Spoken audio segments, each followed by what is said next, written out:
지금부터 주일 예배를 드리고자 합니다. 자리를 정돈해 주시고 예배의 자리로 나와 주시기를 주님의 이름으로 부탁드립니다. 우리의 진실한 예배, 겸손한 예배를 하나님께서 받아주실 줄 믿습니다. 주의 성도들아, 여호와를 찬송하며 그의 거룩함을 기억하며 감사하라.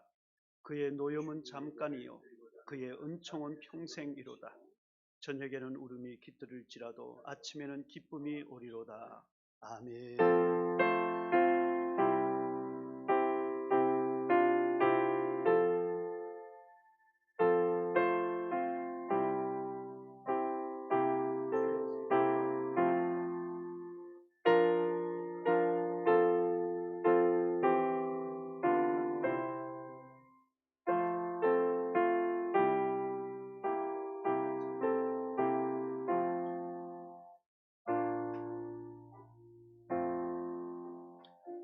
자리에 다 일어나셔서 찬송가 25장 면류관 벗어서 함께 찬송하시겠습니다.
이 시간 합심해서 우리 다 같이 통성기도 한 시간 갖겠습니다.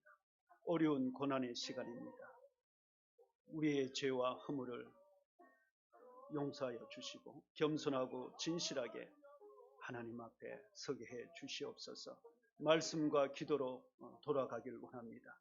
이 시간 우리가 드리는 이 예배 가운데 모든 질병과 모든 고난이 물러가고 치료받고 새롭게 되어지는 역사가 있도록 하나님 축복해 주옵소서. 이 시간 합심해서 통성으로 기도합니다. 아버지 하나님, 너무 사랑 감사합니다. 하나님 거룩한 목회 주일 맞이하여서 온라인으로 예배드릴 수 있도록 축복해 주심을 감사합니다.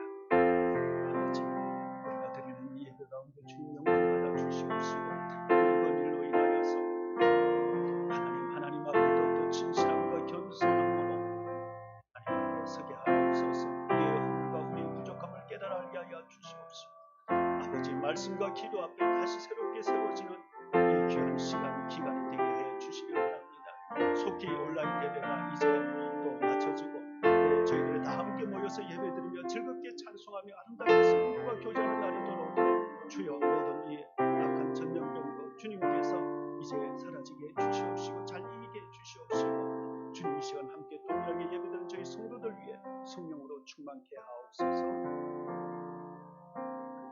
장제 부장님 기도해 주시옵소서.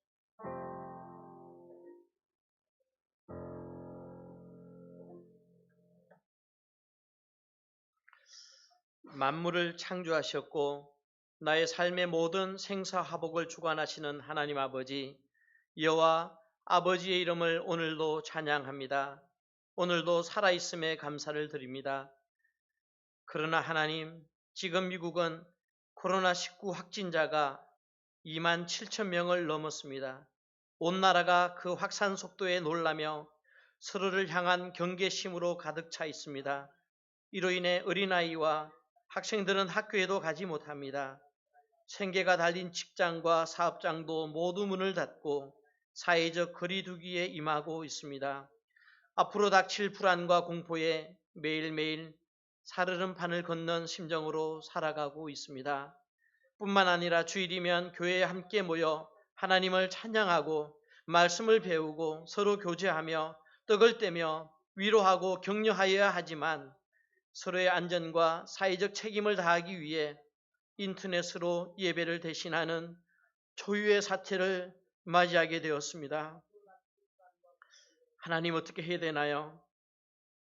주님 말씀에 전염병이 내 백성 가운데에 유행하게 될 때에 내 이름으로 일컫는 내 백성이 그들의 악한 길에서 떠나 스스로 낮추고 기도하여 내 얼굴을 찾으면 내가 하늘에서 듣고 그들의 죄를 사하고 그들의 땅을 고칠지라 라고 하신 약속의 말씀을 붙들고 간절히 기도합니다. 교만했던 모든 것을 회개합니다. 이웃을 사랑하지 못하고 흠과 약점을 꼬집어 수군거렸습니다. 항상 기뻐하라 하셨지만 늘 불평이 많았음을 고백합니다. 땅끝까지 전파하라고 하신 복음 전파에도 소홀하였음을 고백합니다. 신천지 같은 거짓 복음이 판을 치는 이때입니다. 이단에 속았던 불쌍한 이들이 그들의 손아귀에서 노여나게 하시고 바른 신앙인으로 거듭나게 하여 주시옵소서. 우리들이 돌이켜 하나님 앞에 무릎 꿇고 스스로를 낮추고 기도합니다. 저희를 용서하여 주시고 예수님의 보혈로 저희를 정결케 하여 주시옵소서. 주님이 주시는 평안으로 두려움을 이겨내게 하시고 성도들의 건강을 지켜주시옵소서. 이 무서운 코로나19로부터 지켜보아여 주시옵소서. 빠른 신뢰의 일상으로 복귀할 수 있도록 하여 주시옵소서. 우리 성도들 더욱더 기도와 말씀에 집중하는 저희들이 되게 하여 주시옵소서. 특별히 병마와 싸우고 있는 성도들을 주님께 올려드리며 기도합니다. 질병과 연로하신 어르신들이 이 위기에서 벗어날 수 있도록 하여 주시옵소서. 특별히 입원 중이신 유영희 사모님을 주님의 두 팔로 보호하여 주시옵소서. 여호와 라파의 하나님 고쳐 주시옵소서. 하나님이 우리의 주인 되심을, 치료자 되심을 다시 한번 나타내 주시옵소서. 자택 격리로 인하여 힘들고 있는 성도들을 위로하시고 하나님의 평안이 저희에게 임하여 주셔서 힘든 이 시기를 잘 견딜 수 있도록 인도하여 주시옵소서. 주님의 백합으로 사신 임마누엘 선교교회가 주님의 사명을 잘 감당하는 교회 되게 하시고 이 위기를 총괄하는 이병호 목사님에게 능력을 더하여 주셔서 영육간에 강건하게 붙들어 주시옵소서. 오늘도 주님의 말씀을 들고 단위에 섰습니다. 준비하신 말씀 위에 성령이 임하여 주셔서 말씀 한마디 한마디마다 살아계신 하나님의 음성을 듣는 귀한 시간이 되게 하시고 그 말씀이 우리의 잠자고 있는 영을 깨우게 하여 주시옵소서. 하루 속히 함께 모여 예배드리는 시간이 속히 오길 기도하며 영상으로 드리는 예배 가운데서도 하나님의 은혜가 넘치게 하여 주시옵소서. 이 모든 말씀 예수님의 이름으로 기도합니다. 아멘.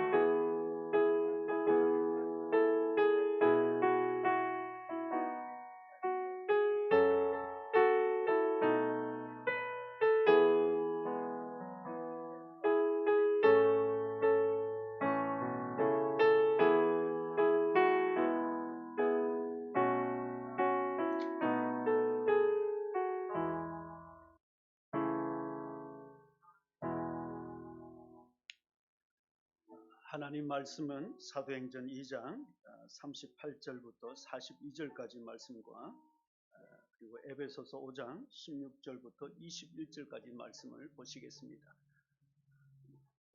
말씀을 제가 봉독해 드리겠습니다.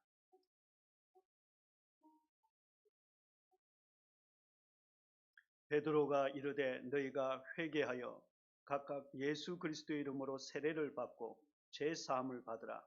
그리하면 성령의 선물을 받으리니 이 약속은 너희와 너희 자녀와 모든 먼 데 사람 곧 주 우리 하나님이 얼마든지 부르시는 자들에게 하신 것이라 하고 또 여러 말로 확증하며 권하여 이르되 너희가 이 패역한 세대에서 구원을 받으라 하니 그 말을 받은 사람들은 세례를 받음에 이날의 신도의 수가 3,000이나 더하더라. 그들이 사도의 가르침을 받아 서로 교제하고 떡을 떼며 오로지 기도하기를 힘씁니다. 아멘. 에베소서 5장 16절부터 21절까지 말씀이 되겠습니다. 세월을 아끼라. 때가 악하니라. 그러므로 어리석은 자가 되지 말라. 오직 주의 뜻이 무엇인가 이해하라. 술 취하지 말라. 방탕한 것이니 오직 성령의 충만함을 받으라. 시와 찬송과 신령한 노래들로 서로 화답하며 너의 마음으로 주께 노래하며 찬송하며 범사에 우리 주 예수 그리스도의 이름으로 항상 아버지 하나님께 감사하며 그리스도를 경외함으로 피차 복종하라. 아멘.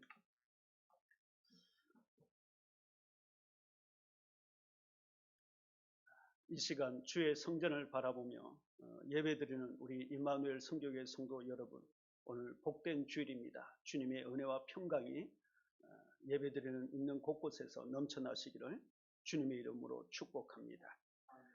비록 서로 얼굴은 볼 수 없지만 우리 한번 오른손을 들고 한번 인사하겠습니다. 사랑합니다. 보고 싶습니다. 건강하세요. 한 번 더요. 제가 한 번 더 꼭 하지 않습니까? 우리 두 손 들고 인사하겠습니다. 다 잘 될 일만 남았습니다. 그렇게 인사하신 분은 그대로 될 줄로 믿습니다. 어려운 상황이라 저는 말씀을 준비하면서 설교 제목도 바꿔야 하지 않을까라는 생각을 하게 되었습니다. 그러나 우리 성도들에게 위로와 소망을 줄 수 있는 것은 진정으로 무엇인가? 그것이 정부의 대책일까? 대통령의 메시지일까?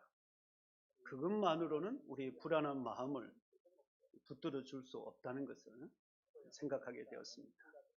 근심과 염려에서 우리에게 평안과 소망을 갖게 해주시는 분은 오직 하나님 한 분이신 줄 믿습니다. 시편 42편 5절 말씀, 제가 여러 차례 여러 말씀드렸습니다만 내 영혼아 내가 어찌하여 낙심하며 어찌하여 내 속에서 불안해하는가? 너는 하나님께 소망을 두라. 그가 나타나 도우심으로 말미암아 내가 여전히 찬송하리로다 말씀하고 있습니다. 사람의 연약한 마음을 온전한 기쁨과 확신으로 이끌어주는 것은 하나님 말씀 그리고 우리 안에 계시는 성령이신 줄로 믿습니다. 그래서 하나님 말씀을 붙잡고 또 우리가 기도하면 우리 가운데 평강이 넘치고 소망이 넘치는 줄로 믿습니다. 여러분 지금 집에서 다들 예배 드리고 계시는데 여러분들 지난 한 주간 어떻게 보내셨는지요? 저희 가정도 자녀들이 대학교 기숙사에서 돌아와서 함께 지내게 되었습니다. 지난 금요일 저녁에 저희 가정은 가정 예배로 드렸습니다. 오랜만에 가정 예배를 드리다 보니 참 가정 예배를 드리는 시간이 얼마나 소중한지 새삼 깨닫게 됩니다. 여러분들 이때 여러분들 자녀들과 함께 더욱 가정 예배도 힘쓰시길 바랍니다. 이번 일은 하나님이 오늘 이 시대에 교회와 성도들이 새롭게 출발할 수 있는 우리 하나님께서 새 일을 행하시는 그런 하나님의 계획과 섭리 가운데 되어진 줄로 믿습니다. 코로나 바이러스 아무것도 할 수 없는 이때에 이 교회가 할 수 있는 것이 무엇이 있습니까? 신방을 할 수 있습니까? 행사를 가질 수 있습니까? 모임을 진행할 수 있습니까? 그렇지만 우리가 할 수 있는 것 분명한 한 가지 있습니다. 바로 하나님 앞에 온전하게 드리는 바로 예배의 시간입니다. 비록 교회에서 다 모이지는 못하지만 각 가정에서 하나님 앞에 진실하게 예배를 드릴 수 있는 줄 믿습니다. 가정 예배를 인도하면서 저에게 주시는 마음이 있었습니다. 그것은 지금이야말로 진실하게 겸손하게 하나님 앞에 예배할 때라는 것입니다. 교회의 본질로 돌아가야 할 시간입니다. 말씀과 기도에 전심전력해야 한다는 것입니다. 아무쪼록 이때 더욱더 하나님 앞에 예배와 기도, 말씀, 교회의 본질인 여기에 여러분들이 집중해 주시길 바랍니다. 오늘은 지난주 성령의 사역에 대해서 다 말씀드리지 못한 두 번째 사역에 대해서 먼저 말씀을 드리고, 그리고 오늘은 성령 세례에 대해서 말씀드리도록 하겠습니다. 지난 시간에 성령 시리즈 세 번째 시간으로 우리를 위한 성령의 세 가지 사역에 대해서 제가 말씀드렸습니다. 여러분 다 기억하시는지 모르겠습니다. 첫 번째가 뭐였나요? 열매 맺게 하는 사역을 성령님께서 하신다 말씀드렸습니다. 두 번째는 성령의 은사를 맺게 하신다는 것을 말씀을 드렸습니다. 세 번째는 성령의 사역 가운데 구원을 이루어 가시는 사역을 하신다는 것을 말씀을 드렸습니다. 이 구원을 이루어 가시는 사역은 두 가지로 나눠 드렸는데, 지난 시간에 제일 첫 번째 것만 제가 말씀을 드렸습니다. 성령은 예수 그리스도를 우리에게 알게 해주시고 그리고 믿게 해주신다는 것을 제가 말씀을 드렸습니다. 오늘은 두 번째로 성령님은 우리를 거룩하게 해주십니다. 여러분 그렇습니다. 우리 안에 타락한 본성, 그리고 악한 생각, 나쁜 습관, 무절제한 이것을 끊고 제어할 수 있도록 도와주시는 분은 성령님입니다. 그래서 성결한 삶을 살아가도록 우리 안에서 역사하시는 분이 성령님이십니다. 아무리 사람들이 착하고 어렵다고 해도 그 마음을 하나님께서 보신다면 어떻게 하나님께서 생각하실까요? 불순한 것으로 가득할 것입니다. 여러분 눈으로 여러분의 손바닥을 한번 바라보십시오. 이 손바닥을 바라보면 다 깨끗한 것 같습니다. 그런데 현미경으로 만약 이 손바닥을 우리가 살펴본다면 수억 마리의 바이러스가 이 손바닥 안에 있습니다. 아마 이 손바닥 안에 바이러스가 미어 터지게 되는 것을 우리가 보게 될 것입니다. 그런데 성경은 이보다도 더 심한 바이러스는 우리 마음이다라고 그렇게 예레미야 선지자는 말하고 있습니다. 우리의 마음이나 생각이 우리의 무의식 가운데 하나님께서 살펴보시는 하나님의 그 관점에서 보면 예레미야 17장 9절은 이렇게 말씀하고 있습니다. 여러분 한번 있는 곳에서 다 같이 한 목소리 한번 읽어볼까요? 시작. 만물보다 거짓되고 심히 부패한 것은 마음이라.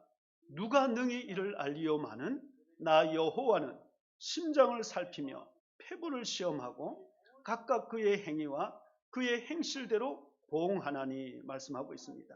만물보다 거짓되고 심히 부패한 것은 사람의 마음이다. 누가 능히 이를 알리오? 우리 하나님께서 탄식하고 있는 것입니다. 그래서 사람들이 정의롭다, 도덕적이다, 깨끗하다 말하는 사람일수록 더 잘못과 위선에 빠지기 쉬운 것입니다. 이것을 사도 바울은 로마서 2장 1절에 이렇게 말하고 있습니다. 그러므로 남을 판단하는 사람아, 누구를 막론하고 내가 핑계하지 못할 것은 남을 판단하는 것으로 내가 너를 정죄함이니 판단하는 내가 같은 일을 행함이라 말씀하고 있습니다. 성령께서 우리 안에 계시는 목적은 분명합니다. 우리를 거룩하게 하여 예수님을 닮게 하여 주십니다. 이 일을 위해서 예수님은 정말 어떤 분인지 성령께서 우리 마음에 알게 해주시는 것입니다. 여러분 하나님이 우리 죄를 얼마나 미워하시는지 또 얼마나 이 죄에 대해서 진노하고 계신지를 알게 해주시는 분도 성령님이십니다. 성령님이 얼마나 집요하게 우리의 성품을 변화시키고 새롭게 만들어 가고 있습니다. 여러분 만약 이것을 한 번이라도 우리가 생각해 본다면 우리는 변화될 수밖에 없는 것이죠. 그래서 거룩한 삶은 오직 성령을 쫓아 행하는 것입니다. 육체의 욕망, 나쁜 습관들 끊고 그리고 거룩한 삶을 성령의 열매를 맺게 해주시는 분도 우리 성령님이신 것입니다. 여러분 성령의 사역은 한 번에 이루어지는 것이 아닙니다. 단번에 이루어지는 것이 아닙니다. 40일 금식 기도로 끝나는 문제가 아닙니다. 성령의 사역은 점진적입니다. 지속적입니다. 프로그레시브라고 하죠. 점진적으로 지속적으로 성령의 사역은 우리 안에서 계속되는 것입니다. 성령을 받았다고 해서 우리가 더 이상 죄를 지을 필요성까지도 느끼지 않는 그런 일은 있지 않습니다. 그래서 마틴 루터가 성령과 사역에 대해서 이렇게 말을 했습니다. 한번 우리 같이 한번 읽어보겠습니다. 시작. 성령의 사역은 점진적이며 지속적이며 더 커져가는 것이다. 당연히 성령을 받았다고 해서 죄도 없고 슬픔도 없고 모든 사람에게 기쁨으로 봉사하며 의와 행복에 있어서 완전한 상태에 머물 수 없다. 우리는 항상 죄와 더불어 섞여 있는 정결과 불완전한 존재라는 것을 느끼지 않을 수 없다. 그러나 성령의 지속적인 사역으로 말미암아 우리를 하나님 앞에 온전하게 하신다. 여러분, 그렇습니다. 성령님께서 지속적으로 우리 안에서 역사하셔서 우리를 하나님 앞에 온전하게 해주신 것입니다. 이것이 성령님께서 오신 목적이고 이것이 우리가 성령이 우리 안에 계시는 축복인 것입니다. 우리는 허물도 많고 부족함도 많습니다. 그러나 우리는 하나님 앞에 온전하게 설 수 있는 것은 성령님이 계시기 때문입니다. 이것이 이제 지난 시간까지 이어서 성령의 사역에 대한 말씀이었습니다. 그렇다면 오늘은 조금 더 구체적으로 성령 세례와 성령 충만에 대해서 말씀을 드리는데, 오늘은 먼저 성령 세례에 대해서 말씀을 드리고자 합니다. 왜냐하면 이 성령 세례를 아는 것, 또 그리고 성령 충만을 대해서 우리가 잘 이해할 수 있는 것은 보다 더 성령님을 잘 알 수 있고 예수님을 잘 알아갈 수 있도록 우리에게 좋은 하나의 그런 길이 되는 것입니다. 여러분, 우리가 성령님을 알수록, 예수님을 알아갈수록 그것은 우리에게 축복입니다. 그래서 성령님을 올바르게 알아가야 하는 것입니다. 하나님께서 성령을 통하여 우리에게 능력을 주실 것을 성경은 이미 약속해 놓고 있습니다. 그리고 실제로도 지금 동일하게 성령님은 우리에게 능력으로 역사하고 계시는 것입니다. 그래서 우리 안에 계시는 성령님께서는 그 성령으로 말미암아 우리가 기도하면 우리가 많은 응답을 받았고, 또 지금도 치유의 기적과 축복이 나타나고 신령한 은혜를 우리가 깨달아가게 되는 것입니다. 이 모든 것이 사실 성령님께서 우리 안에 계셔서 역사하시기 때문에 가능한 것입니다. 제가 지난 시간에 우리 가수 윤복기 권사님의 간단한 영상을 보여드렸는데, 이분의 간증, 또 다른 간증인데 제가 오늘 여러분들에게 좀 보여드리고자 합니다. 성령님께서 어떻게 역사하시는지, 실제로 이런 일들이 일어나고 있다는 것을 여러분들에게 나누고 싶어서 준비한 것입니다. 그런데 총연습을 하는데 애들이 뭐를 조금 이상하게 해. 그래서 야, 그건 이렇게 해야 돼. 무슨 내가 움직이는데 네. 손에 들고 있던 펜이 툭 떨어지는 거예요. 네. 갑자기. 네. 그런데 잡으려고 그러는데 이상해.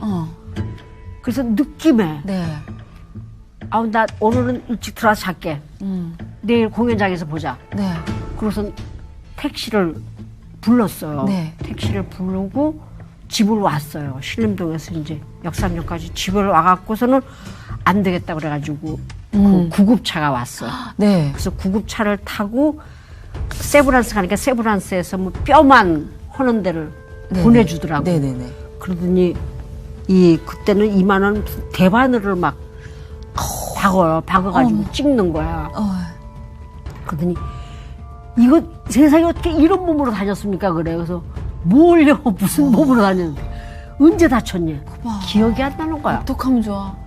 혹시 크게 다친 적 없니? 네. 뭐 떨어졌다거나 뭐 그때 생각이 나는 거야. 피터팬 때 한번 떨어진 적 있다고. 그러니까는 86년도에 그 척추가 네. 내려앉은 거를 계속 가지고 다니다가 얘가 버티다가 3년 만에 내가 내려앉아 버린 거야.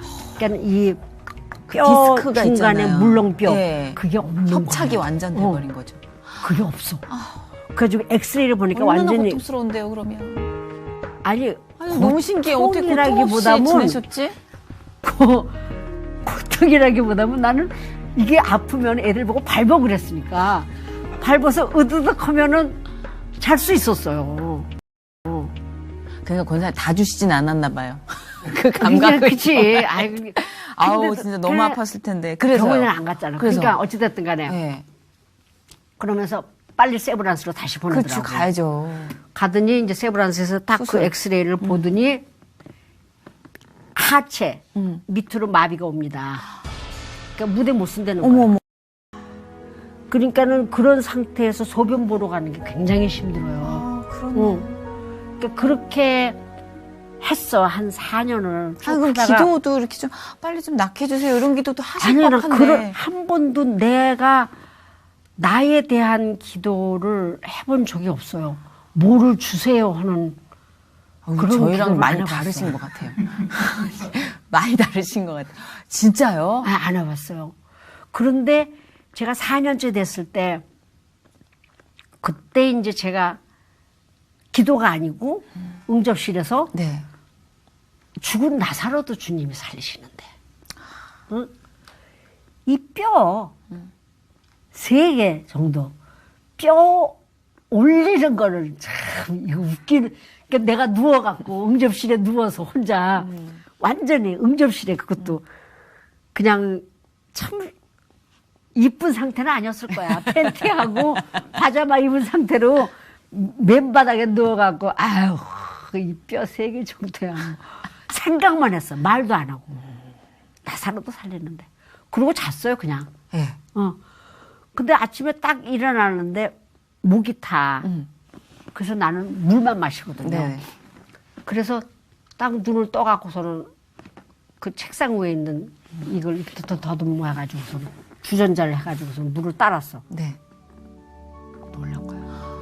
4년 만에 이게 이 손이 까맸어요. 네. 이게 반쪽이었었어. 이쪽이 완전히 죽었었어요. 못 썼어. 애들이 짜장면도 이렇게 같이 섞어줘야지만 이렇게 먹었어. 네. 못 먹어. 이 손으로 내가 주전자를 따는 거야. 그런데 그냥 이 어깨가 막 아내가 막 간지럽기 시작하는 거야. 따가운 거야. 네. 신경이 살아나는 거예요. 안에. 그러니까 밤송이가 막 살아나듯이. 근데 신경이 살아나면서 막 가려운데 몸 안이니까 긁을 수가 없잖아요. 네네네. 그 상황에서 막 응접실을 막 뛰어다녀. 막 뛰었어, 이게 너무 가려우니까. 그런데 신경이 살아나는 거야. 그러고 나서 언제 그랬더냐고. 그래서 병원에 갔어. 네. 바로 엎어지면 코다리니까. 예. 다 물렁뼈가 다 살아난 거야. 이야. 그래서 의사들이 까무러졌겠네요. 아니, 너무 놀랍잖아요. 아니, 있을 수가 없는 일이야. 그러니까. 까무러지가 있을 수가 없는 진짜 일이야. 있을 수 없는 의사들 기준에서. 여러분, 이와 같이 좋으신 성령님을 우리가 알아갈 때 우리가 먼저 주의해야 할 것이 있습니다. 여러분, 성령님을 능력, 기적, 은사에만 여러분들이 관심을 갖게 되면 우리의 신앙이 개인주의 그리고 교만, 신비주의에 빠질 수 있습니다. 정작 필요한 우리 주변의 그 필요들, 우리 지역사회, 또 우리 교회 공동체의 필요에 대해서는 생각하지 않게 되는 것입니다. 이렇게 되면 세상의 빛과 소금이 되라고 말씀하신 우리 주님의 말씀을 우리가 간과하게 되는 것입니다. 여러분, 그렇다면 성령에 대해서 말할 때 몇 가지 잘못된 그런 견해들이 있습니다. 첫 번째는 성령님은 우리가 믿기만 하면 자동적으로 우리 안에서 작동한다고 하는 착각입니다. 이것은 우리가 믿음을 갖게 되면 하나님의 능력을 우리 스스로 마음대로 움직일 수 있다라고 생각하는 것입니다. 두 번째 잘못된 생각은 이와는 또 정반대입니다. 하나님의 절대적인 주권과 섭리를 너무 앞세웁니다. 그러다 보니까 하나님이 모든 것을 하시도록 우리는 아무것도 하지 않아도 된다고 하는 것입니다. 만약 어떤 것을 계획하거나 또 결정하는 것, 선택하는 것을 마치 죄 짓는 것처럼 그렇게 생각하는 사람이 있습니다. 이것을 제가 지난 시간에 말씀드린 것처럼 내적 수동성이다 그렇게 말할 수 있습니다. 우리 성도들 각자에게 주어진 역할들, 책임들이 있는데 그것을 무시하게 되는 것입니다. 여러분, 믿음은 선택입니다. 매일매일 우리가 선택하는 것, 또 선택하도록 그렇게 우리는 이 땅에 태어났습니다. 세상 사람들은 자신의 생각과 자신의 뜻대로 자신이 원하는 것을 선택하지만 저와 여러분은 하나님의 말씀에 대한 것을 우리는 선택하게 되는 것입니다. 말씀에 대한 믿음으로 우리는 선택하게 되는 것입니다. 그래서 영적인 삶이라는 것은 믿음의 선택과 결정이 이루어져가는 과정이다, 그렇게 말할 수 있습니다. 분명한 것은 우리가 성령의 사람이 되어야 합니다. 성령으로 충만해야 합니다. 성령의 사람이 될 때에만 세상은 우리를 통해서 예수님을 볼 수 있게 되는 것입니다. 그러면 여러분, 성령 세례는 무엇을 말하는 것입니까? 성령 세례에 대해서 처음으로 말한 사람은 존 웨슬리 목사님이 아니라 함께 동역했던 존 플래츠 목사님입니다. 많은 사람들이 웨슬리 목사님이 성령 세례에 대해서 말하는 것으로 알지만 그것이 아니라 웨슬리 목사님은 그리스도의 완전이라는 이 신앙적인 체험을 말했던 것입니다. 그런데 이 신앙적인 체험이 오늘날 그 오순절 주의에서 말하는 성령의 은사나 능력을 말하는 것이 아닙니다. 여기에서 신앙적인 체험이라는 것은 죄를 짓지 않겠다는 의지와 결단, 거룩한 삶을 위한 결단을 말한 것입니다. 오늘날 성령 세례와는 전혀 다른 의미를 갖고 있는 것이죠. 그래서 존 플래츠 목사님은 사도행전 2장에서 오순절 사건을 두고 처음으로 그리스도인의 완전을 성령 세례라고 말했던 것입니다. 그러다가 이제 1850년대부터 성령 세례에 대한 책과 글이 나오기 시작했고, 본격적으로 성령 세례에 대한 이제 사람들의 관심을 갖게 된 것은 1906년도에 오순절 운동으로부터 비롯되어진 것입니다. 여러분, 이때의 방언 기도가 시작되어졌습니다. 그런데 이 방언 기도는 초대교회 오순절날 임한 방언과는 다른 것입니다.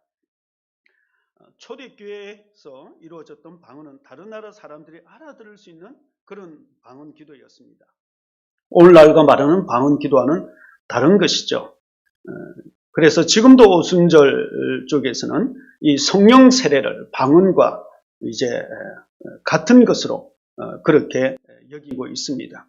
성령 세례의 기초를 두고 있는 말씀은 사도행전 1장 5절에 있는 말씀이 되겠습니다. 사도행전 1장 5절 말씀 우리 같이 한번 읽습니다. 시작. 요한은 물로 세례를 베풀었으나 너희는 연날이 못되어 성령으로 세례를 받으리라 하셨느니라. 여기 보면 예수 믿고 우리가 구원받는 중생의 이런 경험이 있고, 그 이후에 두 번째 단계로 성령 세례를 받는 것으로 두 단계로 나누어지는 것을 주로 오순절 쪽에서는 말하게 되는 것입니다. 좀 여기에 대해서는 우리가 성령 세례에 대해서는 조금 더 깊이 알 필요가 있습니다. 사도행전에서는 성령은 전적으로 사역을 위한 권능으로서 성령님을 이야기합니다. 그래서 사도행전 여러 본문 속에서는 구원을 받은 중생과 성령 세례가 분리되어서 나타나 보여지고 있습니다.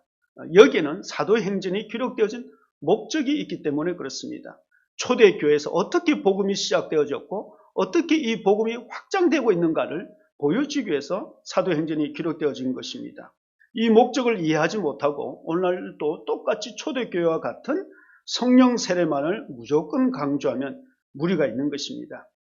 여러분, 성령 세례의 위험은 성령 세례를 받고 나면 더 이상 영적인 갈등이나 영적인 방황은 사라지고 완전한 그리스도인이 될 수 있다는 영적인 착각에 빠질 수 있습니다. 건강한 믿음 생활이 되지 못합니다. 여러분, 우리 성도들의 삶이라는 것이 여러분 한 번 은혜 받았다고 해서 우리가 천국으로 지금 올라갈 수 있는 것입니까? 그렇지 않지 않습니까? 세상의 유혹, 마귀의 영적인 그런 끊임없는 도전이 우리 주변에 있습니다. 그리고 이런 영적 전쟁의 한복판에서 우리는 살아가야 됩니다. 눈에 보이지 않는 것이 꼭 바이러스만이 아닙니다. 어둠의 세력, 영적인 세력이 우리 주변에 있는 것입니다. 그래서 우리는 날마다 성령의 충만함을 입어야 되고 성령의 인도하심을 따라서 살아야 되는 것입니다. 그럴 때에만 우리는 온전한 그리스도인이 될 수 있고 우리는 예수 그리스도를 닮아가게 되는 것입니다.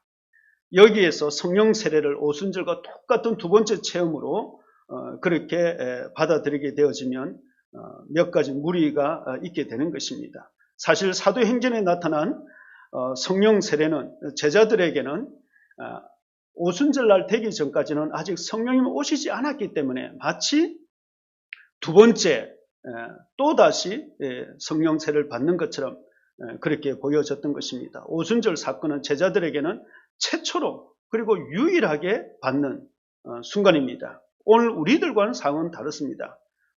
우리는 예수 믿을 때 우리는 성령님을 받게 되는 것입니다. 그러나 제자들은 오순절이 되기 전까지는 예수님을 알았고 예수님을 믿었지만 아직 성령님이 오시지 않았기 때문에 성령님을 받을 수 없었던 것이죠. 그래서 오순절날 사건을 통해서 성령 세례를 받게 된 것입니다. 사도행전 2장 38절 말씀을 우리 같이 한번 읽도록 하겠습니다. 베드로가 이르되 너희가 회개하여 각각 예수 그리스도의 이름으로 세례를 받고 죄 사함을 받으라. 그리하면 성령의 선물을 받으리니 이 약속은 너희와 너희 자녀와 모든 먼데 사람 곧 주 우리의 하나님이 얼마든지 부르시는 자들에게 하신 것이라 하고 또 여러 말로 확증하며 권하여 이르되 너희가 이 패역한 세대에서 구원을 받으라. 여러분 여기 베드로의 설교에서도 구원을 받고 난 후에 두 번째로 성령 세례를 받아야 한다라고 말하지 않습니다. 이것은 구원을 받음과 동시에 성령님이 우리에게 오셨다는 것입니다. 우리가 회개하고 예수님을 믿으면 성령님은 우리 안에 계시는 것입니다. 바로 이때 우리가 회개하고 예수님을 믿을 때 우리가 성령을 받는 것, 이것을 가르쳐서 우리는 성령의 세례라고 말할 수 있습니다. 그래서 성령의 선물과 성령의 세례는 같은 말로서 사용되어지는 것입니다. 여러분 성령으로 우리에게 세례를 주신 분은 예수 그리스도이십니다. 예수님께서 부활하셔서 성천하셔서 하나님의 보좌에서 성령을 부어주셨습니다. 그래서 우리가 예수를 믿을 때 성령이 우리 안에 오시는 것입니다. 이것이 성령의 세례입니다. 그리고 모든 사람들에게 다 이 성령으로 충만하게 하셨습니다. 믿는 자들에게는 고린도전서 12장 13절에서 이렇게 말씀하고 있습니다. 우리 한번 함께 같이 읽습니다. 시작. 우리가 유대인이나 헬라인이나 종이나 자유인이나 다 한 성령으로 세례를 받아 한 몸이 되었고 또 한 성령으로 마시게 하셨느니라. 여기에 말씀 보면 사도 바울이 말합니다. 헬라인이나 종이나 자유인이나 유대인이나 다 한 성령으로 세례를 받았다라고 말하고 있는 것입니다. 그래서 우리는 다 한 성령을 마시고 있다라고 그렇게 말하고 있습니다. 여러분 그렇습니다. 우리가 회개하고 우리가 예수님을 믿고 우리가 구원을 받았다면 이미 우리 안에 성령님을 받은 것입니다. 그렇다고 해서 우리가 더 이상 성령으로 충만해질 필요가 없다는 뜻은 아닙니다. 그리고 성령의 충만의 정도는 각각 사람마다 다 다릅니다. 분명한 것은 우리가 성령 안에 있을 때에만 우리의 구원은 안전한 것입니다. 분명한 것은 우리가 성령 안에서 충만할 때만 우리에게 주어진 사역을 능력 있게 잘 감당할 수 있습니다. 분명한 것은 우리가 성령으로 충만하고 성령의 그 인도하심에 순종할 때만 우리는 세상에 예수 그리스도를 증거할 수 있는 것입니다. 그래서 우리는 더욱더 이미 우리 안에 계시는 성령의 음성에 귀를 기울이고 또 성령님께서 말씀하시는 것에 우리는 집중을 해서 성령의 충만함을 받아야 되는 것입니다. 성령님은 이미 말씀을 통해서 지금도 우리에게 역사해 주고 있습니다. 여러분 성령 충만하지 않고서는 우리는 세상을 감당할 수 없습니다. 세상을 이기고 하나님 나라를 이 땅에 이루어갈 수 없는 것입니다. 마지막으로 성령 세례와 성령 충만에 대한 유익이 있습니다. 첫 번째는 우리가 성령으로 충만하면 예수 그리스도를 능력 있게 증거하게 됩니다. 성령이 충만할 때 우리는 복음을 전하고 싶은 간절한 마음이 생깁니다. 성령으로 충만할 때 우리는 땅끝까지 우리가 알지 못하는 사람들 그곳까지 나아가서 이 복음을 전하고 싶은 마음이 우리 안에 성령께서 부어주시는 것입니다. 두 번째로 우리가 성령에 충만하게 되어질 때 우리는 성령의 열매를 맺게 됩니다. 이것은 성령의 내적인 열매입니다. 내적인 열매로서는 우리의 성품이 변화되는 것입니다. 그래서 예수님을 닮게 됩니다. 성결하고 거룩한 삶을 살게 되는 것입니다. 이것이 9가지 사랑과 희락과 화평이라는 이 9가지 그 열매를 우리에게 맺게 해주시는 것도 우리가 성령으로 충만할 때 가능한 것입니다. 또 성령의 능력이 우리의 삶 가운데 실제적으로 이루어지는 것을 우리가 경험하게 됩니다. 여러분들 가수 조금 전에 윤복희 우리 권사님의 그 간증도 사실 이것은 하나의 성령의 외적인 증거라 말할 수 있습니다. 지금도 동일하게 치유의 기적이 일어납니다. 놀라운 기도의 응답이 있습니다. 실제로 주변에서 수많은 은사를 가진 성도님들이 있습니다.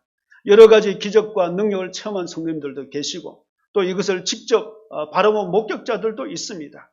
무엇보다도 이 성령의 능력이 우리의 삶 가운데 실질적으로 나타난 것은 우리가 변화된 것입니다. 사람들이 예수 믿고 난 후에 전혀 다른 사람으로 변화되는 것은 오직 성령께서 역사하실 때에 가능한 것입니다.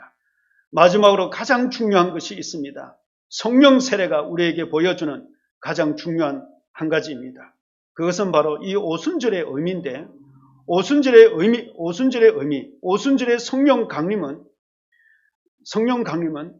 이 오순절날을 통해서 예수님께서 직접 자기 백성들을 다스리고 자기 백성들을 통치하신다는 것입니다. 그래서 오순절 성령 강림은 예수님께서 자기 백성을 직접 다스리고 직접 통치하고 계신다는 것을 보여주는 사건으로 우리에게 나타난 것입니다. 사도행전 2장 33절, 우리 36절 말씀을 우리 같이 한번 읽습니다. 시작. 하나님이 오른손으로 예수를 높이시매 그가 약속하신 성령을 아버지께 받아서 너희가 보고 듣는 이것을 부어주셨느니라. 다윗은 하늘에 올라가지 못하였으나 친히 말하여 이르되 주께서 내 주에게 말씀하시기를 내가 내 원수로 내 발등상이 되게 하기까지 너는 내 우편에 앉아 있으라 하셨도다 하였으니, 여러분 2020년 3월 20일 주일인 바로 이 날에 우리가 사는 이곳 LA 안에 우리를 살게 해주시는 분은 바로 성령님이십니다. 하나님이십니다. 나의 인생이고 우리들의 인생인 것 같지만 실제 이 모든 것을 소유하고 계신 분은 우리의 하나님이십니다. 우리의 하나님의 모든 것을 계획하시고 성령님을 통해서 이 세상을 운영하고 또 이끌어가고 계시는 것입니다. 코로나 바이러스로 인해서 바쁘게 움직이는 이 세상을 잠시 멈추게 하신 분도 우리의 하나님이신 줄로 믿습니다. 그렇다면 하나님께서 우리에게 다시 가장 유익한 시간에 다시 교회를 움직이실 것입니다. 우리 세상을 움직이게 할 것입니다. 여러분, 그래서 성령 안에서 담대하시길 바랍니다. 이 모든 것을 주관하신 분은 성령님이십니다. 성령 안에서 평안하시길 바랍니다. 성령 안에서 기쁘시길 여러분 바랍니다. 모든 것 협력해서 선을 이루어 가실 우리 하나님을 여러분 기대하시는 저와 여러분들 될 수 있길 바랍니다. 이 모든 것이 우리에게 선으로, 우리에게 기쁨으로, 우리에게 축복으로 우리에게 가져다 주시는 분은 성령님이십니다. 여러분, 한 주간 성령님과 함께 동행하시고 성령님으로 충만한 귀한 한 주간 되시기를 주님 이름으로 축복합니다. 기도하겠습니다. 아버지 하나님 감사합니다. 우리에게 성령님을 보내주시고 성령으로 충만하게 해주시고 성령의 열매를 맺게 해주시고 성령의 실제적인 축복과 삶을 누리게 해주심을 감사합니다. 아버지 하나님, 더욱더 성령과 동행하는 귀하고 복된 우리 성도들 다 되도록 축복해 주옵소서. 예수님 이름으로 감사하며 기도드리옵나이다. 아멘. 우리 이 시간 찬송을 부르시면서 여러분들이 가정에서 준비한 헌금을 함께 봉헌하는 시간을 갖도록 하겠습니다. 찬송가는 183장, 빈들의 마른 풀같이 되겠습니다.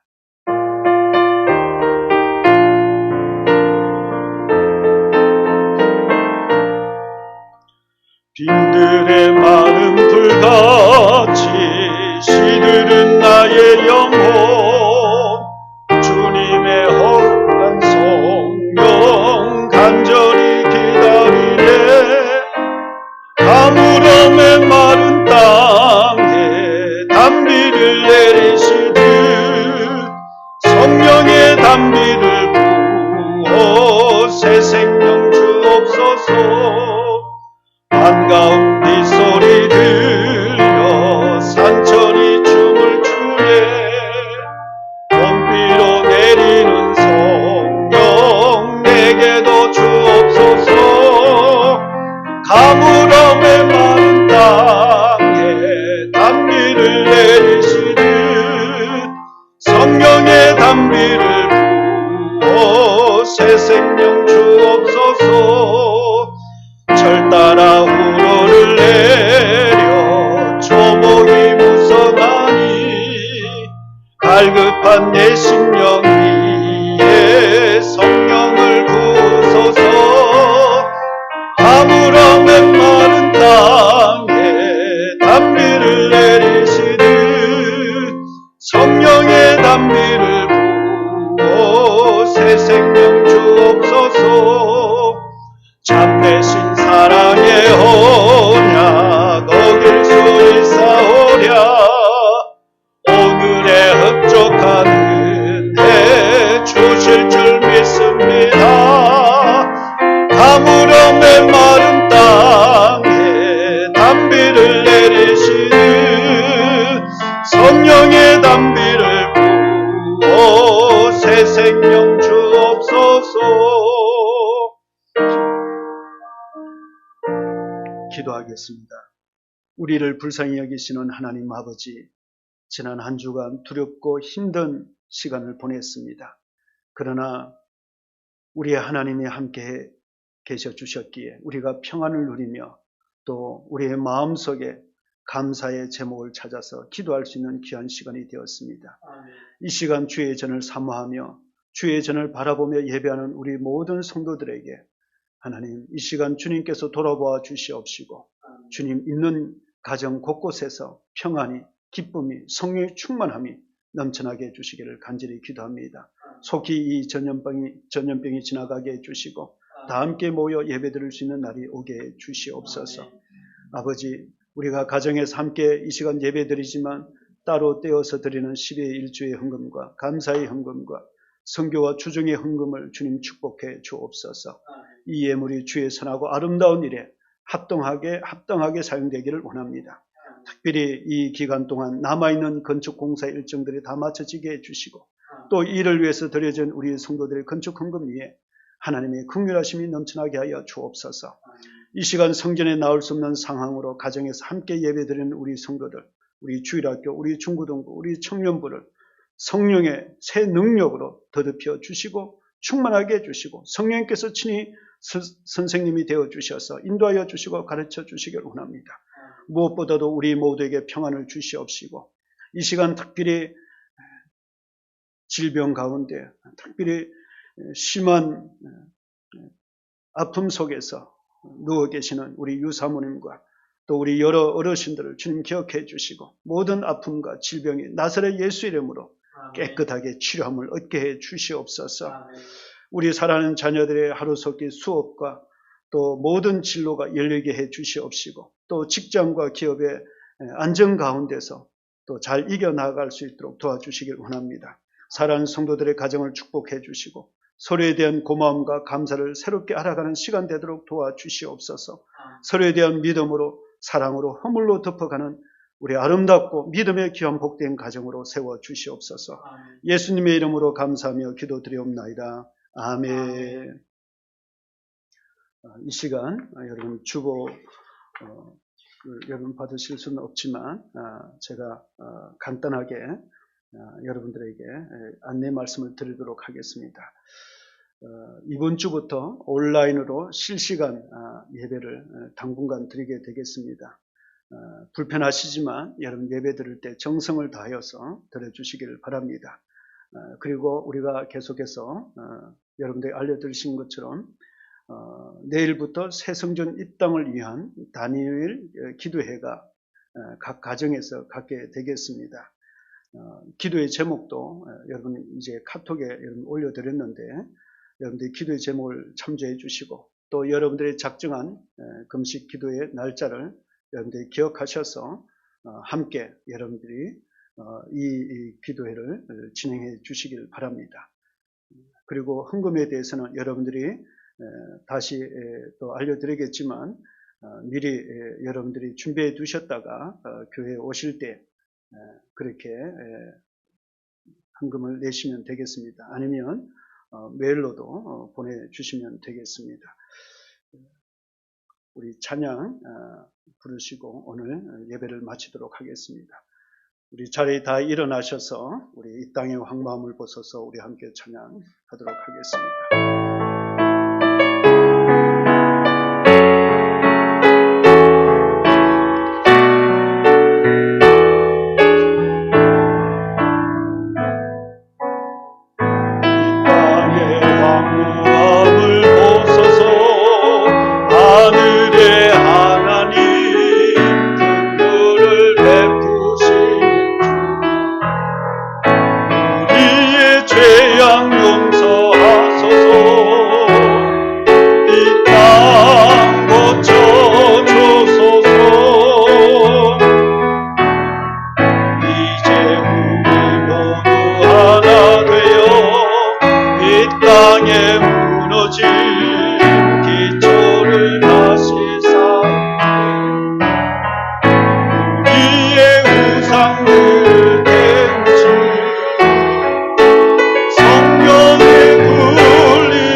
이제는 우리 구주 예수 그리스도의 은혜와 우리 아버지 하나님의 변함없는 사랑하심과 우리 안에서 능력으로 역사하시는 성령의 교통하심이 주의 성전을 사모하며 바라보며 예배드리는 우리 성도들 머리 위에 이제로부터 영원토록 충만하게 해주시기를 간절히 축원하옵나이다. 아멘.